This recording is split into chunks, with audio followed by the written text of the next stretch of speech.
नमस्कार दर्शकों, नक्षत्र चैनल पर आप सभी का हार्दिक स्वागत है। जय माता दी। तो दर्शकों, आते हैं अब अपने विषय पर। सन 2024 में पड़ने वाली महाशिवरात्रि के व्रत के बारे में।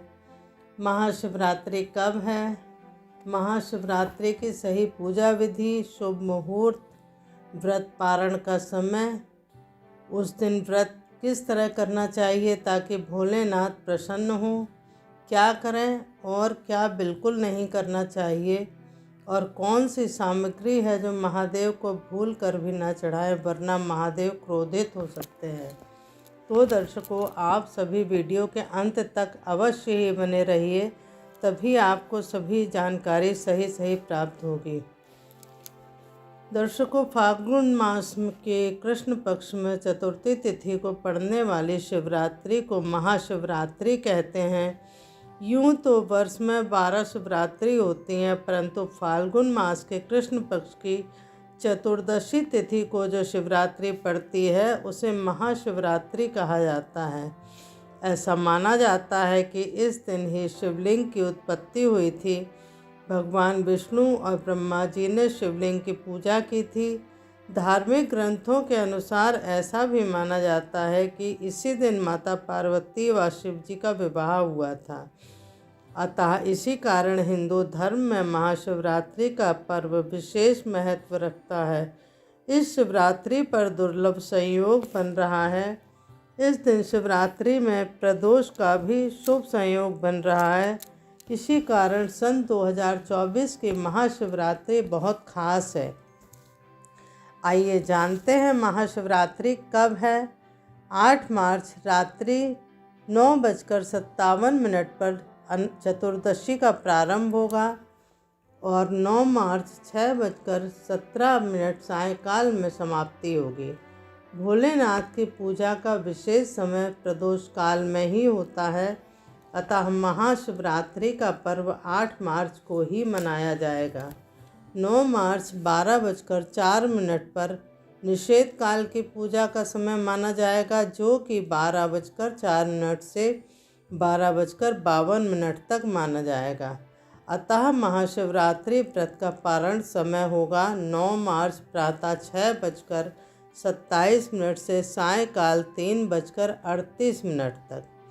ऐसी मान्यता है कि माता पार्वती ने शिव को पाने के लिए 12 वर्ष कठोर तपस्या की थी और इसी दिन माता पार्वती और शिव का विवाह संपन्न हुआ था।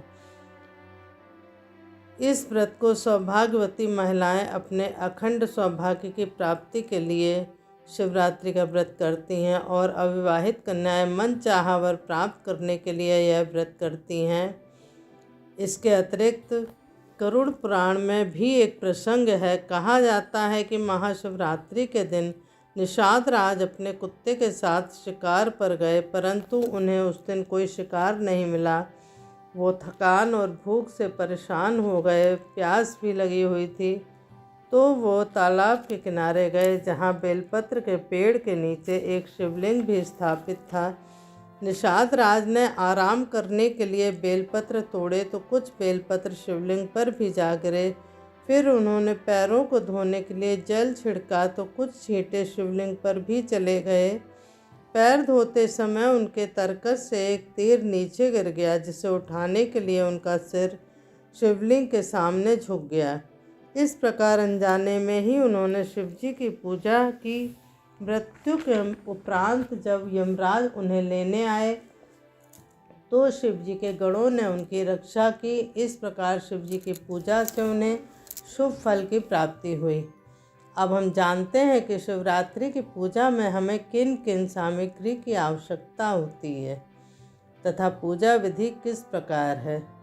सामग्री इस प्रकार है: पुष्प, पंचफल, पंचमेवा, कच्चा दूध, गाय का दही, बिल्वपत्र, शमीपत्र, शुद्ध देशी घी, शहद, गंगाजल, पवित्र जल, 5 प्रकार के रस, इत्र, गंध, मौली, जनेऊ, मिष्ठान, धतूरा, आम की बोर, बेर, जौ की बाल, मदार के पुष्प, गन्ने का रस, भस्म, कपूर, धूप, दीप, सफ़ेद चंदन, शिव तथा माँ पार्वती की श्रृंगार सामग्री, ये पूजन सामग्री है। अब हम जानते हैं कि पूजा विधि किस प्रकार है। शिवरात्रि के दिन हमें प्रातःकाल उठकर स्नान आदि करके व्रत का संकल्प लेना चाहिए। तत्पश्चात शिव मंदिर जाएं या घर में ही पार्थिव शिवलिंग का निर्माण करें। यदि घर में नर्मदेश्वर शिवलिंग है तो समस्त पूजन सामग्री रखकर आसन पर बैठकर ओम नमः शिवाय या किसी भी शिव जी का मंत्र जपते हुए शिव जी की षोडशोपचार पूजा करनी चाहिए। तत्पश्चात आग, कनेर, बेलपत्र, धतूरा सभी सामग्री शिवलिंग पर अर्पित करें। तत्पश्चात वहीं बैठकर रुद्री पाठ करें। उसके पश्चात आरती करें। शिवरात्रि के दिन अन्न नहीं खाना चाहिए, सिर्फ फलाहार ही करें। इस दिन रात्रि में सोना भी नहीं चाहिए, क्योंकि शिवरात्रि में रात्रि जागरण का विशेष महत्व है। यदि संभव हो तो रात्रि के चारों पहर में शिव जी की पूजा लाभदायक होती है, करनी चाहिए। रात्रि के प्रथम पहर में शिवलिंग का दूध से अभिषेक करें, दूसरे पहर में दही से, तीसरे पहर में घी और चौथे पहर में शहद से अभिषेक करें। क्योंकि महाशिवरात्रि की रात का बहुत ही महत्व है, अतः इस दिन ध्यान जप आदि भी करना चाहिए। यदि व्रत नहीं भी रखते हैं तो तामसिक भोजन, मांस, मदिरा, लहसुन, प्याज का पूर्णतः त्याग करना चाहिए। अपने मन वाणी को स्वच्छ व शुद्ध बनाकर रखें, किसी का अपमान न करें। इस बात का भी विशेष ख्याल रखें कि शिव जी को टूटे हुए अक्षत व केतकी के फूल, तुलसी पत्र नहीं चढ़ाने चाहिए। कुमकुम का भी इस्तेमाल ना करें। खंडित बेलपत्र भी नहीं चढ़ाने चाहिए। बेलपत्र के तीनों पत्ते पूर्ण हों, कटे भट्टे ना हों तथा उसके चिकने भाग को शिवलिंग से स्पर्श करते हुए चढ़ाना चाहिए। इस प्रकार शिवरात्रि का व्रत पूजन करने के पश्चात 9 मार्च को उसका पारण करें। इसके साथ ही मैं अपना विषय समाप्त करती हूँ। भोले बाबा हम सब पर अपनी कृपा बनाए रखें। यदि जानकारी पसंद आई हो तो कमेंट बॉक्स में हर हर महादेव की हाजिरी अवश्य लगाएं। वीडियो को लाइक करें, शेयर करें व मेरे चैनल को सब्सक्राइब करें। हर हर महादेव। जय माता दी। धन्यवाद।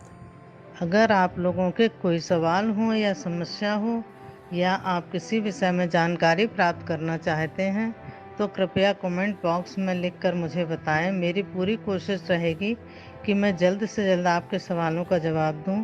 और यदि आप कुंडली दिखाना चाहते हैं या बनवाना चाहते हैं तो आप मुझे फ़ोन करके मुझे अपनी समस्या बता सकते हैं, कुंडली दिखा सकते हैं या बनवा सकते हैं। वो सशुल्क होगी। मेरे फ़ोन नंबर आपको व्हाट्सएप पे मिल जाएंगे।